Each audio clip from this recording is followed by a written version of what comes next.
Саламатсыздарбы достор, сиздер менен эки маанилүү тема тууралуу сүйлөшөйүн деп жатам. Убактыңыздар болсо көңүл буруп коюңуздар.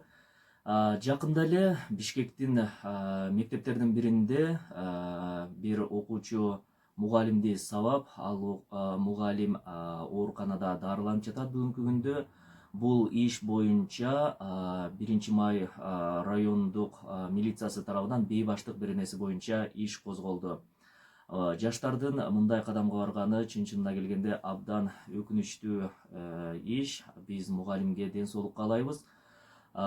Биринчи окуяда мугалимдин көзүн көгөртүп жатышса, экинчи сиздерге айтып бере турган окуяда Бишкектеги эң көрүнүктүү, эң кооз жана коомго керектүү болгон жерге карата жасалып жаткан кыянаттык же болбосо сокку десек болот.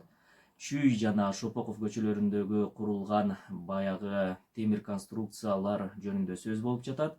Бишкек мэриясы бүгүн аларды түрттүрүп, анын ордуна кайрадан фонтандар орнотулат деп сүйүнтүп жатат жалпы элди. Бул чын-чынына келгенде колдоого аларлык нерсе.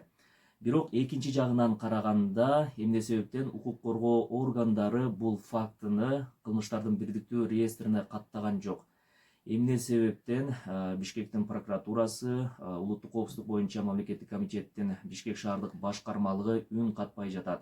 Алар тез аранын ичинде кылмышты тергеп, жалпы коомчулукка бул маселеде коррупциялык элементтер болгонбу же болгон эмеспи, өзүм билемдик, шалаакылык жана кызмат абалынан кыянаттык менен пайдалануу фактылары катталганбы же катталган эмеспи, ушул тууралуу терең иликтөөнү алып барышы керек деп эсептейм.